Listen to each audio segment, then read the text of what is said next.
Hi, I'm Navya. I'm a student at the University of Warwick and I run a YouTube channel that as of right now has under 500 subscribers, which is a very specific and humbling number to say out loud on the internet. Before we get into it, if you enjoy this video at any point, please like and subscribe because it is completely free for you to do but would help me out so much. So thank you. Okay, so I started this channel a little over a year ago and I think I naively assumed I'd have 1,000 subscribers by now. As of now, I do not have 1,000 subscribers. I have watch hours that are slowly expiring because of the 365-day rolling window that YouTube uses, which means some of the hours I spent grinding into these videos are slowly disappearing into the void as we speak. Monetization feels further away than it did 6 months ago, which is a fun little plot twist. I did make some money selling one A-level cheat sheet through a study website until I realized I couldn't cash out the money until I reached £10. So I switched platforms and lost the 95p that I earned. That was a nice lesson in reading the terms and conditions. Anyway, the point is, the reason I'm telling you that I haven't made any meaningful money through this YouTube channel is that despite that, I want to talk about what I've actually gotten out of it, which is a lot more than I expected. Number one is that I have gotten a lot better at editing. I should say though that I have been editing videos since I was 10, so I wasn't starting from scratch. But there's a difference between knowing how to edit and understanding what works. Over the past year, I've learned how to color grade footage shot on my shitty Android phone to make it look way better. If you can't tell though, I did recently switch to an iPhone. When I switched to my iPhone, I thought it would make everything easier, but for 3 weeks, I was really struggling because apparently the iPhone shoots in HDR setting, and when I upload a video to YouTube, it tries to convert it to SDR. So my face would get like so overexposed that it looked like I was being beamed in from another dimension. I eventually figured out I just need to turn the HDR setting off when I'm exporting it from my video editing software. Anyway, I've experimented with fast-paced editing and slow-paced editing, and now I've landed somewhere in the middle, realizing that that is probably my sweet spot. I've learned how to animate elements on screen which are specifically needed in order to blur my friends' faces out of B-roll. I've learned how to download specific fonts from the internet and upload it onto my editing software, which is so much more efficient than exporting the video, uploading it onto Canva, putting a font in there, exporting that and putting it back into the editing video software, which is what I used to do. I've also learned how to make certain clips zoom in when I'm trying to give a dramatic effect. And I'm still working on improving my B-roll, but I can see that it is getting better than before. Progress over perfection. 2 is that I've understood the art of background. Quite a few of my early videos were filmed in front of a plain white wall, which is the visual equivalent of saying nothing about yourself. My room at home is very plain, and the only angle where I could get a teensy bit of depth was towards the corner of my wardrobe, and I really couldn't do much to improve that background. My solution was to use my university room as my filming setup and then edit when I'm at home. And I know this is not particularly sustainable as a long-term strategy, but it's working for now. What I've learned is that background depth matters enormously. Filming towards a corner of a room or having something behind you, plants especially, makes the video warmer and more watchable in a way that's harder to explain but easier to feel. A person in a black t-shirt in front of a white wall can work, but you have to be uploading consistently enough and the content has to feel confident enough to carry the blankness forward. I'm not exactly there yet, so I am outsourcing the atmosphere to my bookshelf.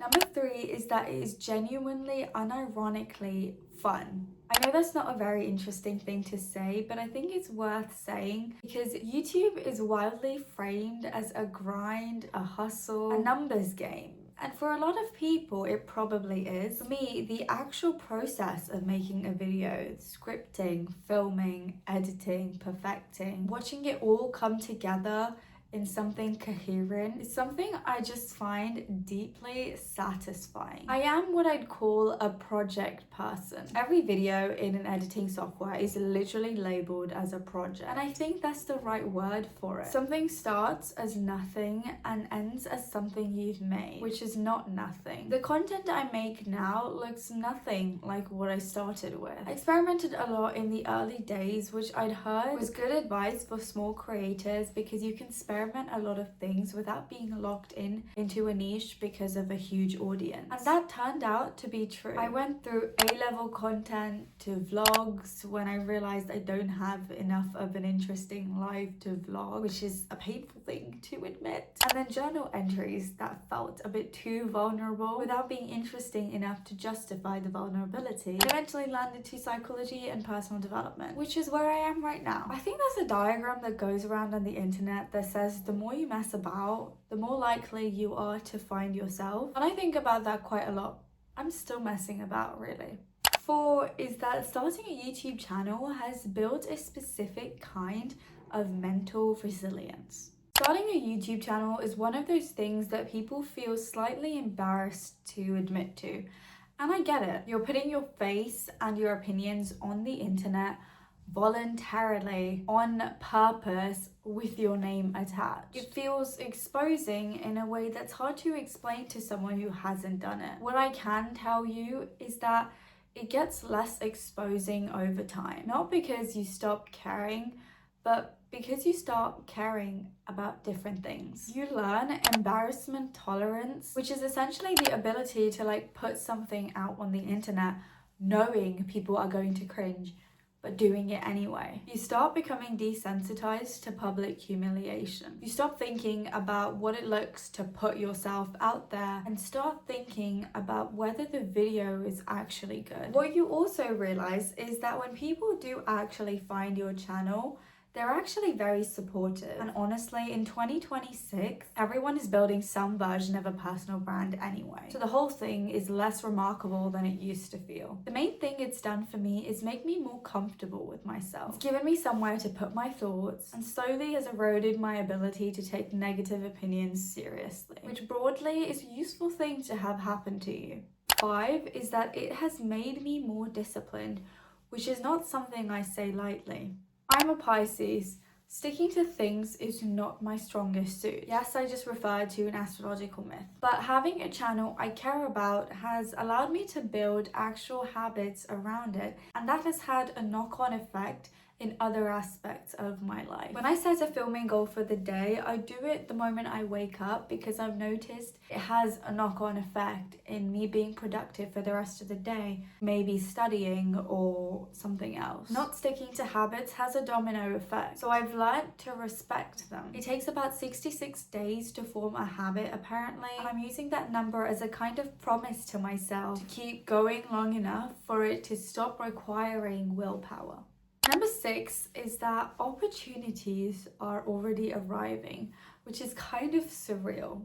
I haven't accepted any of them yet because the ones I've received so far have definitely not been the right fit. But the fact that they're arriving at all when this channel is so small is genuinely surprising to me. It makes me think about what that pipeline could look like when this channel is actually thriving. YouTube is unusual as a platform because it compounds the way most others don't. You build something once and it keeps finding people. That's the part I find most exciting. Not the immediate numbers right now, but the idea that something I made a year ago is still pulling in numbers right now.